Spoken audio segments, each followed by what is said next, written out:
Share மார்க்கெட்டை பொறுத்த வரைக்கும் அது லாங் டேர்ம் இன்வெஸ்ட்மெண்ட்டாக இருக்கும்போது அதில் நிச்சயமாக லாபம் இருக்குங்க. அதே நேரத்தில் ஒரு சில இன்வெஸ்ட்மெண்ட் ஸ்ட்ராட்டஜியை நம்ம ஃபாலோ பண்ணும்போது நம்மளோட இன்வெஸ்ட்மெண்ட் ரொம்ப லாபகரமாக மாறுங்க. அந்த ஸ்ட்ராட்டஜிஸ் என்னென்ன அப்படிங்கிறத பற்றி தான் நம்ம இந்த வீடியோவில் பார்க்க போகிறோம். Hi friends, welcome back to Tamil billionaire. நம்ம பார்க்க போகிற அந்த 7 ஸ்ட்ராட்டஜிஸ் என்னென்ன அப்படிங்கிறத பற்றி பார்க்கலாம். First, companies growth strategy. Second, share price evolution strategy. Third, buy and hold strategy.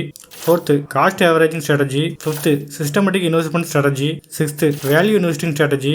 Seventh, dividend investment strategy. இதெல்லாம் பற்றி பார்க்க போகிறோம். வாங்க வீடியோக்குள்ள போகலாம். First, companies growth strategy. நாம எந்த கம்பெனியில் இன்வெஸ்ட்மெண்ட் பண்ண போகிறோமோ அந்த கம்பெனியோட ஃபினான்ஷியல் ஸ்டேட்டஸ் அப்புறம் அதோட அடிப்படை அம்சங்களை பற்றி நல்லா அலசி ஆராயணுங்க. ஒரு கம்பெனி எவ்வளோ சிறப்பாக செயல்படுது அப்படிங்கிற பொறுத்து தான் லாங் டேர்மில் அதோட ஷேர் பிரைஸ் இன்க்ரீஸ் ஆகும். கடந்த 5 வருஷ காலத்தில் அந்த கம்பெனியோட சேல்ஸ் அண்ட் நெட் ப்ராஃபிட் போன்றவை தொடர்ந்து அதிகமாக இருந்தால் அந்த கம்பெனியை நம்ம லாங் டேர்முக்கு சூஸ் பண்ணலாம். அதுக்கப்புறமா அந்த கம்பெனி டெட் ஃப்ரீயாவோ அல்லது மிக குறைந்த அளவு மட்டுமே கடன் கொண்டதாவோ இருக்கும் பட்சத்தில் அந்த கம்பெனி ஷேரை நம்ம சூஸ் பண்ணலாம். அந்த கம்பெனி மீதோ அந்த கம்பெனியோட ஃபவுண்டர்ஸ் அண்ட் டைரக்டர்ஸ் மீதோ எந்த ஒரு மோசடி குற்றச்சாட்டும் இருக்கக்கூடாது. மேலும் அந்த கம்பெனியோட மேனேஜ்மெண்ட் வெளிப்படைத்தன்மை கொண்டதாக இருக்கணும். அந்த கம்பெனி அடுத்து வரப்போற ஆண்டுகள்லையும் வளர்ச்சி அடைவதாக இருப்பது அவசியம். மேலும் அவங்களோட காம்படிட்டரோட ஒப்பிடும்போது growth ரேட் அதிகமாக இருந்தா அந்த கம்பெனி ஷேர்ல தாராளமா இன்வெஸ்ட்மெண்ட் பண்ணலாம். Second, share price evolution strategy. நீங்க இன்வெஸ்ட்மெண்ட்டுக்காக சூஸ் பண்ணியிருக்கிற கம்பெனியோட ஷேர் பிரைஸ் ரீசனபிள் வேல்யூல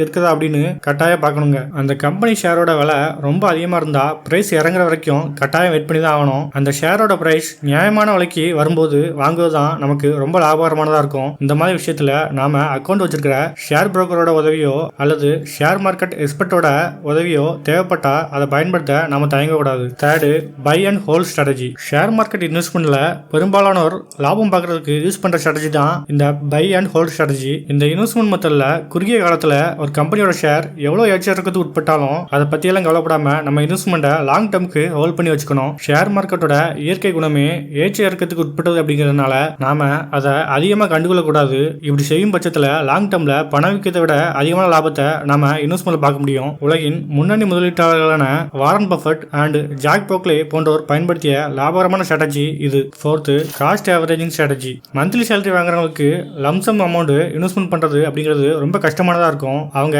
ஒரு நல்ல கம்பெனியோட ஷேரை இன்வெஸ்ட்மெண்ட்டுக்காக சூஸ் பண்ணி வச்சுக்கிட்டு அந்த கம்பெனியோட ஷேரை இறங்க இறங்க இன்வெஸ்ட்மெண்ட் பண்ணி ஆவரேஜ் பண்றது தான் காஸ்ட் ஆவரேஜிங் ஸ்ட்ராட்டஜி அப்படின்னு சொல்றாங்க. இந்த ஸ்ட்ராட்டஜியை பயன்படுத்தினீங்கன்னா நல்ல லாபம் கிடைக்கும். இது எப்படின்னா, ஒரு கம்பெனியோட ஷேரை குறிப்பிட்ட விலையில வாங்கணும். அந்த விலையில இருந்து 3 to 5% அளவுக்கு இறங்கினா மீண்டும் அது கொஞ்சம் வாங்கணும். இப்படி வாங்கி சேர்க்கும் போது பங்கு சந்தை ஏற்ற இறக்கத்தினால வர ரிஸ்கை குறைக்க முடியும். கூடுதல் லாபமும் கிடைக்கும். Fifth, systematic investment strategy. இன்வெஸ்ட்மெண்ட்டுக்கான ஷேரை சூஸ் பண்ணிட்டு அந்த ஷேர்ல மாதந்தோறும் குறிப்பிட்ட தொகையை குறிப்பிட்ட தேதியில சிஸ்டமேட்டிக் இன்வெஸ்ட்மெண்ட் பிளான் அப்படிங்கிற SIP முறையில இன்வெஸ்ட்மெண்ட் பண்ணணும். இப்படி செஞ்சீங்கன்னா ஷேர் மார்க்கெட் டவுன் ஆகிறதால வரும் ரிஸ்கை குறைப்பதோடு இன்வெஸ்ட்மெண்ட்ல ஒரு டிசிப்ளினையும் ஃபாலோ பண்ண முடியும். நல்ல நிறுவன பங்கு என்கிற போது இந்த மாதிரி லாங் டேர்ம்ல இன்வெஸ்ட்மெண்ட் செய்து வரும் பட்சத்தில் நல்ல லாபம் ஈட்ட முடியும். Sixth, value investing strategy. ஒரு நல்ல கம்பெனியோட ஷேர் நியாயமான ரீசன் எதுவும் இல்லாம இறங்கிக்கிட்டே இருக்கும். அந்த நிலையில கம்பெனியோட உண்மையான மதிப்பை ஷேர் பிரைஸ் பிரதிபலிக்காது. இந்த நிலையில அந்த கம்பெனி ஷேர்ல இன்வெஸ்ட்மெண்ட் பண்றதுதான் வேல்யூ இன்வெஸ்ட்மெண்ட் ஸ்ட்ராட்டஜி அப்படின்னு சொல்றாங்க.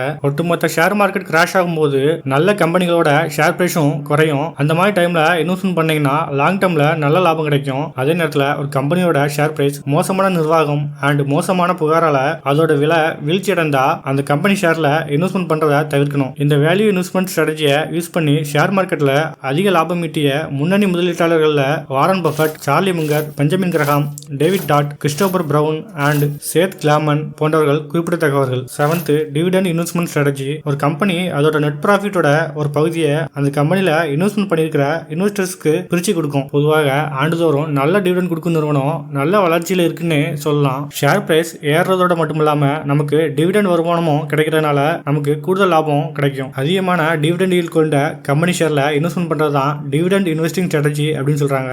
ஒரு ஷேருக்கு ஒரு வருஷத்துல வழங்கப்பட்ட மொத்த டிவிடெண்ட் தொகைக்கும் அதோட தற்போதைய ஷேர் பிரைஸ்க்கும் உள்ள விதம் தான் டிவிடெண்ட் ஈல்ட். டிவிடெண்ட் ஈல்டோட ஃபார்முலா என்னன்னா annual dividend yield per share divided by current share price into 100. For example, ஒரு பங்குக்கு ஒரு வருஷத்துல மொத்தம் 10 ரூபா டிவிடெண்ட் கொடுத்துருக்காங்க அப்படின்னு வச்சுப்போம். இப்போ ஷேர் பிரைஸ் 100 ரூபா அப்படின்னா 10 divided by 100 into 100 equal to 10%. இப்போ டிவிடெண்ட் yield 10%. இந்த மாதிரி டிவிடெண்ட் yield 10% உள்ள ஷேர்ல நீங்க தாராளமா இன்வெஸ்ட்மெண்ட் பண்ணலாம். 10% இல்லாட்டா கூட குறைஞ்சது 5% இருக்கணும். அப்படி இருந்தாதான் உங்க இன்வெஸ்ட்மெண்ட் லாபகரமானதா இருக்கும். ஷேர் மார்க்கெட்ல அதிக ரிஸ்க் எடுக்க விரும்பாத விரும்பாதவங்க இந்த மாதிரி அதிக டிவிடெண்ட் yield கொண்ட கம்பெனி ஷேர்ல இன்வெஸ்ட்மெண்ட் பண்ணலாம். ஷேர் மார்க்கெட்ல குறுகிய காலத்துல எப்போதாவது வேணா லாபம் பார்க்கலாம். ஆனா லாங் டேர்ம்ல தான் நிச்சயமா நல்ல லாபம் பார்க்க முடியும். எனவே நல்ல கம்பெனி ஷேர்ல கண்டினியூஸா இன்வெஸ்ட்மெண்ட் பண்ணி 5 வருஷத்துக்கு மேல பொறுமையா வெயிட் பண்ணீங்கன்னா வருஷத்துக்கு சராசரியா 12% மேல வருமானம் கிடைக்கும். ஷேர் மார்க்கெட்டை பொறுத்த வரைக்கும் நிதானமா நீண்ட காலத்துக்கு இன்வெஸ்ட்மெண்ட்டை ஹோல்ட் பண்ணி வைக்கிறது மூலமா தான் அதிக லாபம் பார்க்க முடியும். இன்வெஸ்ட்மெண்ட்ல டிசிப்ளினை ஃபாலோ பண்றது மூலமா லாங் டேர்ம்ல பினான்சியல் கோலை நிச்சயமா அச்சீவ் பண்ண முடியும். ஷேர் மார்க்கெட்ல புதுசா இன்வெஸ்ட்மெண்ட் செய்யற அல்லது செய்ய இருக்கிற இன்வெஸ்டர்ஸ் இந்த 7 ஸ்ட்ராட்டஜிஸை யூஸ் பண்ணி இன்வெஸ்ட்மெண்ட் பண்ணீங்கன்னா 10 அல்லது 20 வருஷத்துல நல்ல லாபம் பார்க்க முடியும். Okay friends, share market investment strategy பத்தி நான் கூறிய இந்த தகவல்கள் உங்களுக்கு பயனுள்ள இருந்துச்சுன்னா சேனலை சப்ஸ்கிரைப் பண்ணுங்க. தேங்க்ஸ் ஃபார் வாட்சிங் அண்ட் ஹாப்பி இன்வெஸ்டிங்.